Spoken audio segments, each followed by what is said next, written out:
हिंदी कहानी चोरी की सजा। रूसी लोक कथा है। एक गांव में एक बूढ़ा किसान अपनी पत्नी के साथ रहता था। उसका एक छोटा सा खेत था। उस खेत में ही कुछ सब्जियां बोकर और उन्हें बेचकर किसान अपना व अपनी पत्नी का गुजारा करता था। एक बार किसान ने सोचा कि एक बार वर पूरे खेत में शलगम बोया जाए। उसने अपनी पत्नी से पूछा, मैं सोचता हूँ कि इस बार खेत में शलगम बो दूँ, तुम्हारा क्या ख्याल है? पत्नी ने कहा, शलगम की फसल अच्छी हो गई है, तब तो हम आराम से रह सकेंगे, वरना भोजन के लिए भी लाले पड़ जाएंगे। मैं फसल को समय पर पानी दूंगा, खूब देखभाल करूंगा, तो फसल जरूर ही अच्छी होगी, किसान ने कहा। फिर किसान ने अपनी फसल खेतों में बो दी। किसान की किस्मत अच्छी थी कि इस बार शलगम की फसल बहुत अच्छी हुई। एक दिन बूढ़ा किसान खेत पर गया तो वह यह देखकर हैरान रह गया कि खेत में जगह जगह शलगम के टुकड़े बिखरे पड़े हैं। उसने झुककर देखा कि ढेरों शलगम फैली पड़ी है, परंतु सभी के छोटे छोटे टुकड़े बचे पड़े हैं। किसान की समझ में नहीं आया कि यह कैसे हो सकता है। वह सोचने लगा कि यदि कोई आदमी शलगम चुराता तो पूरी ही उठाकर ले जाता। शलगम के टुकड़े करके तो किसी ने मेरा नुकसान करने की कोशिश की है। यह काम जरूर किसी दुश्मन का है। यह सोचते सोचते वह घर पहुंच गया और अपनी पत्नी से बोला, मेरी समझ में नहीं आ रहा है कि हमारी दुश्मनी किससे है। उसकी पत्नी बोली, हमारी दुश्मनी तो किसी से नहीं है, जरा खुलकर बताओ बात क्या है।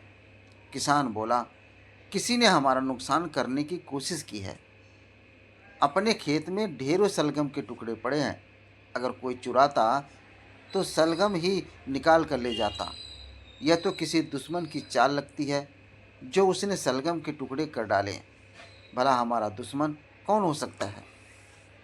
उसकी पत्नी बोली, लगता है तुम्हारा दिमाग बूढ़ा हो गया है, तभी दुश्मन की बात सोच रहे हो। भला हमारा दुश्मन कौन हो सकता है? जरूर कोई जानवर हमारी फसल खा रहा होगा। बूढ़े किसान को बुढ़िया की बात जच गई और वह रात को पहरा देने खेत पर चला गया। वह हाथ में कुल्हाड़ी लिए खेत के किनारे घास में छिपकर बैठ गया।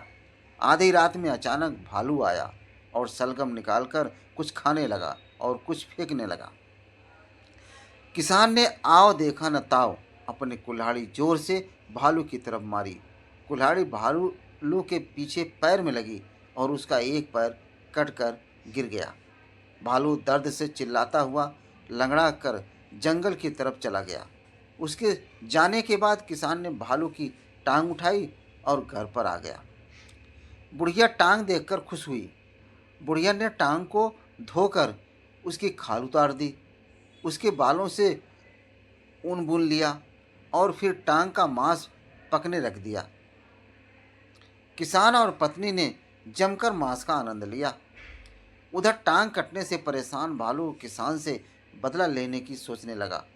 वह जंगल में गया और एक पेड़ से लकड़ी तोड़कर इसकी चौथी टांग बना ली और ठक ठक की आवाज़ के साथ चलने लगा।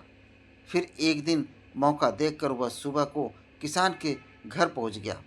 वह बाहर से गीत गुनगुनाने लगा। मेरी टूटी टांग मुझे तू पहचान, मेरी टूटी टांग मुझे तू पहचान, तूने अपाहिज मुझे बनाया, आजा आजा बाहर आजा, मुश्किल में है तेरी जान।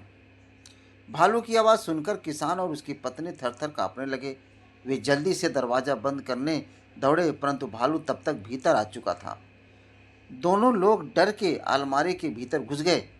भालू घर में इधर उधर गाना गाता और लंगड़ाता हुआ घूम रहा था। उसकी लकड़ी की टांग खट खट की आवाज़ कर रही थी। अचानक उसकी लकड़ी की टांग निकल गई और वह अपना संतुलन खो बैठा। भालू घर की सीढ़ियों के पास बने तहखाने में जा गिरा। किसान को ज्यों ही भालू के तहखाने में गिरने की आवाज़ आई, उसने अलमारी से निकलकर तहखाने का दरवाज़ा बंद कर दिया। किसान की पत्नी के घर के बाहर जाकर शोर मचाने लगी। सारे पड़ोसी इकट्ठा हो गए। सबने मिलकर भालू को मार डाला। अब किसान चैन से रहने लगा। तो दोस्तों, ये कहानी आपको कैसी लगी?